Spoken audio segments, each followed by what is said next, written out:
Marii biyyaalessa Itoophiyaa waltajjii marii ajandaa walitti qabu naannoo Somalee taasisirratti caasaan naannolee fi mootummaa fooyya'uu heera mootummaa alaabaa biyyaa akkasumas haalgalmee seenaa ilaalchisuun ajanda dhiyeeffachuu hirmaatonni BBC'tti himan ammayyuu itaanaa waan dabalataa kan qopheesse.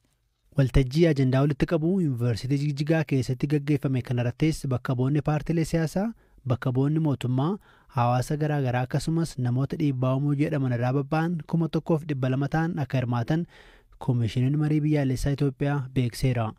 Bakka bu'oonni naannoo Somaalee ajandaawwan koomishinichatti kennan keessaa caasaa naannolee fi mootummaa, jijjiirama heera mootummaa, afaan hojii mootummaa federaalaa, qoodinsa qabeenyaa akkasumas ajandaawwan walitti bu'iinsa daangaa wal qabatan dhiyeessuu hirmaattonni BBC'n dubbise ni dubbatu. Bakka bu'aan dhaabbilee siivilii obbo Muktaar akkas jechuun BBC'tti himan. አንድ ነጥብ የተነሳው ስለ ቋንቋ ነው። ለምሳሌ አሁን ቋንቋ የፌደራል ስራ ቋንቋ hirmaattonni afaan hojii mootummaa federaalaa maaliif amaariffa qofaa ta'a jechuun gaaffii kaasaniiru. Afaan hundi fudhatu tokko afaan biyyaalessaa haa ta'u yaadni jedhu dhiyaateera. Afaan Ingilizii akka filmaataatti kan dhiyaate yoo ta'u afaan addunyaa waan ta'eef hundaafuu wal qixaadha. Yaadni hirmaattotaa irra caalaan fudhatama argate kana yoo ta'u kaan ammoo caasa federeeshinii ajandaa akka ta'uuf dhiyeessuudha. Hirmaattonni yaada kana dhiyeessan sababii guddaan eeran naannoleef aangoo caalaan haa kennamuuf kan jedhudha. Dhimmi keewwata 39 heerri mootummaa kan fooyyeffamu yoo ta'e dhimmoota itti bu'amuu hin qabnedha jedhamuun dhimmoota hirmaattotaan ka'anidha. Hirmaattonni alaabaan Itoophiyaa akka jijjiiramuuf gaafataniiru. Sababiin isaa kan Kiristinnaa bu'uura godhatedha. Hunda hin haammatu kan jedhudha. Kaan isaanii immoo urjii gidduu keessa jiru sababii hawaasa hunda bakka bu'uuf akkasumatti osoo dhiifame jechuun yaada falmii dhiyeessaniiru. Naannoon Somaalee namoota gootummaadhaan kaasan seenaan isaanii barraa'ee qaama seenaa Itoophiyaa ta'uu qaba kan jedhu ajandaa akka ta'uuf ka'eera.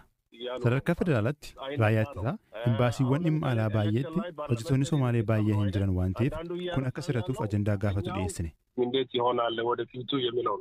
Durataan boordii dhaabbata siivilii Somali Nine State Actors College'n jedhamu obbo Aliin akka jedhanitti hanqinawwan sirna federaalizimii irratti ka'an keessaa jidduu galuu mootummaa kanaan dura turan irratti mul'ataa ture keessatti argama. Amma irra caalaan kan jedhan federaalizimii dhugaa barbaannadha jechuun himu hirmaattonni. Konfedereeshiniin hirmaattota hedduun faayidaa fudhatama argate miti. Hirmaattonni irra caalaan sirna federaalizimii hojiirra jiru kana gara hojimaata sirriitti seensisuudha ajandaa jedhu deeggaruu isaanii ibsan. Hirmaattonni waltajjichaa heera mootummaa irratti keewwata 39 irra kan taa'e mirgi saba, sablammiilee fi uummattoota hanga futtuqutti garee ofii murteessu jedhu dhimma itti bu'amuu hin qabnedha jedhan. Ashama qabamtoota daawwattoota keenya odduu ijoo torbii kanaa qabannee dhiyaannee jira. Akkuma beekamu waraanni Jaalmarroo waraanni jajjabeen adda bilisummaa Oromoo Jaalmarroodhaan hoogganamu iddoo garaagaraatti bifa garaagaraa ta'een waraana bilisummaa Oromoo waboo leenjisuun itti fufeera. Akkuma beekamu shirri mootummaan bilchiginaaraa hin xanne jiru, gooniin hin xanne jiru adda bilisummaa Oromoodhaa cabsuudhaaf yookaan diiguudhaaf shirriin inni hin xanne jiru. Haa ta'u malee hayyoonni yookaan hooggantoonni adda bilisummaa Oromoodhaa hayyoota jajjaboo fi cimoo waan dhufaa jiran fagootti iyyaan ilaalanii hubatan waan ta'eef kanaan duras akkuma beekamu isa dhiyoo kanaas akkuma beekamu hoogganaa waboodhaa isa guddaa kan jiddu galeessaa kan shaggar jiru addi bilisummaa waraanii mootummaa Itoophiyaadhaa siyaasaan itti dhiyaatee jechuudha. Abiyyiin waboo cabsuudhaaf hoogganaa jiddu galeessaa san yoon kan isa kana bitee waraana adda bilisummaa Oromoo kana nan cabsa jechuudha. Isa bitee ture maallaqaan yeroo inni bitee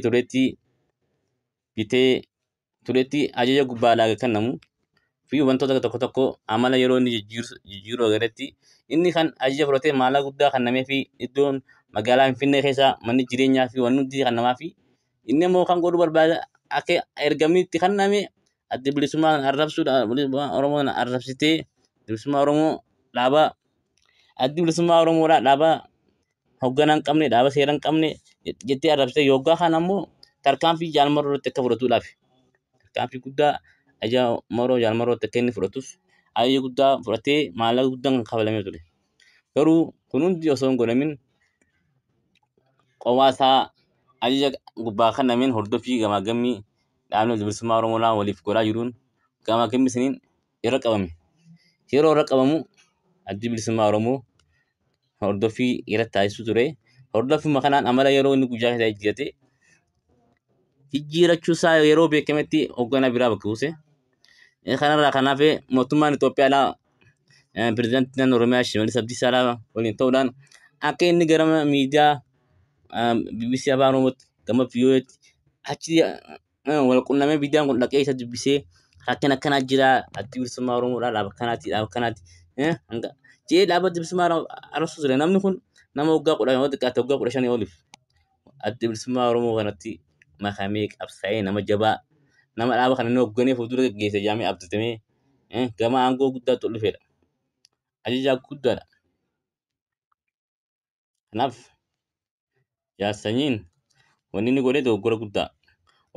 Garuu wanni inni godhe yeroo bu'u kophaa isaa ba'e miseensonni yookaan warreen inni leenjisaa ture kan achitti shaggadi leenjisaa ture nama tokko osoo hin fudhatin jarri hundinuu kophaa isaa baase. Dhiibbaa Shimallis Abdiisaa maal jechuu ture addi bilisummaa Oromoodhaa marii karaa nagaa kan hojjechisaa isan taate waliin marii ennaa jechuu ture. Deebi'anii addi bilisummaa Oromoodhaa yeroo gaafatan nuti marii laafii takkaatu mootummaa jiru waan qabne jedha. Inni kun kaleessaas dheengaddaas dhaabni adda bilisummaa Oromoodhaa namni itti jabaa afaan gootettee abdattu hin bitama maallaqaan bitama gara gaggala. Garuu namni akkuma Jawaar Mohaammed jee namni Oromoo ganee milkaa'ee hin jiru jee tokkollee akkasuma hayyoonni guddaan adda bilisummaa Oromoo hoogganaan kan bitamaa ture Leencoo Lataa irraa kaasii Galaasaa Dilbootiin akkasuma amma isa amma dhiyoo kanaatu kan jiru Jaalgobanaa kan Booranaa kan jee hanga hamma sanyiitti kan inni bitamee maala guddaa fudhates ifumaaf qaane malee adda bilisummaa Oromoo irratti miidhaa akka fiduu hin dandeenye. Kanaaf qeerroon Oromoo dargaggoonni shamarran bakka jirtanitti wal bira dhaabbadhaa wal jabeessaa adda bilisummaa Oromootti makamaadha. Kanaaf Oromoon adda bilisummaa Oromoo wajjin ni bilisoomti jenna. Yeroo ammaa kana keessatti qabsoon Oromoodhaan wanni waggoota dheeraa kanaaf osoo galma tokko hin ga'iin osoo kaayyuu banaaf baanii osoo hin ga'iin ilmaan hiyyeessaa iddoo garaagaraatti bakka hin taanetti wanitti dhumachaa ga'eef maaliif galma hin geenye wanni akkatti dhumachaa ture maaliif kan jiruuf wanni inni guddaan namni ati Oromoo qabsaa'ee isa jabaa hoogganaa itti hoggame gaara ture yeroo gabaabaa keessatti maallaqaan bitamu isaati.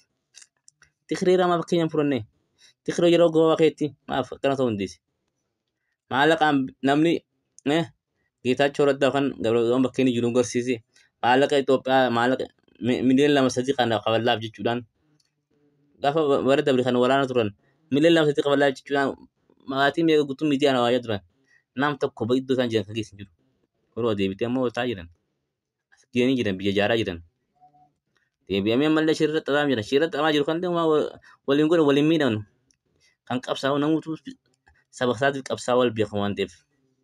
Nu uummanni Oromoodhaa hanga fedhe qabsootu garaa bira dabaluu dandeenya. Kanaaf as bira hayyoonni Oromoodhaa hoogganaan adda bilisummaa Oromoo Jaalmarroo Dirribaadhaa nama hayyuu nama barateedha.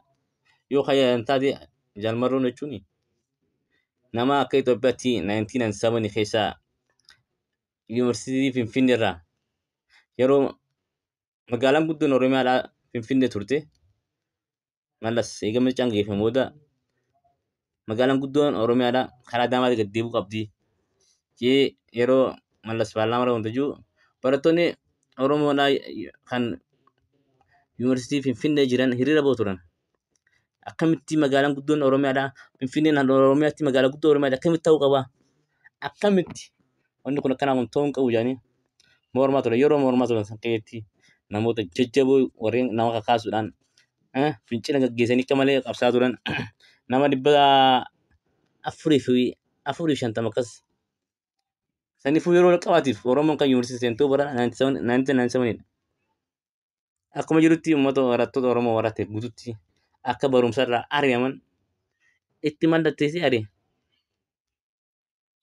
Kanaaf namni uummata Oromoo irratti dabee yaadii ifumaaf sheenaa. Yaadaa yuunivarsiitii addunyaa hin qabneef sheenaa jira. Kanaaf Jaalmarroo jechuun warreen gaafatan yuunivarsiitii Finfinnee irraa ari'amedha.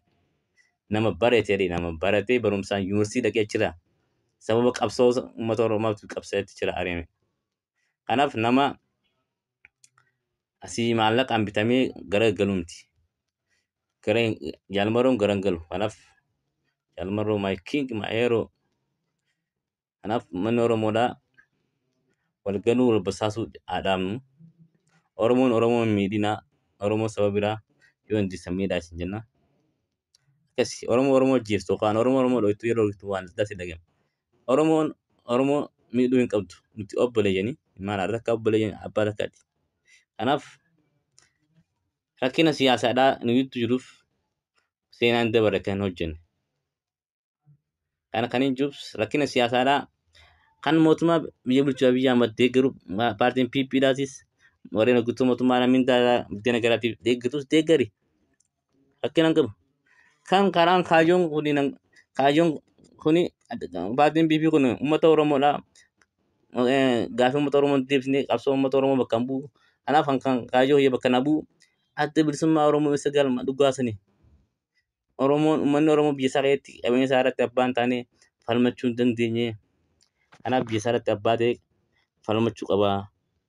Hanga gaaffii abbaa biyyummaa deemnutti kanaaf kan karaan nu baasu adda bilisummaa Oromoo jettee adda bilisummaa Oromoodhaa yoo kan deeggaru ta'es haa deeggaru. Maaf san deeggaraa jettee miidhaa irratti yaadi. Nuti Oromoon tokko waan ta'eef lachuutu waan Oromoo fayyadu yaada. Garuu namni garaa isaatti qofa yaaduu fi namni waan fuuldura yaadu garagara. Kanaaf jajjabeen adda bilisummaa Oromoo ni injifataa. Qabsoon itti fufaa jabaadhaa bobba'u.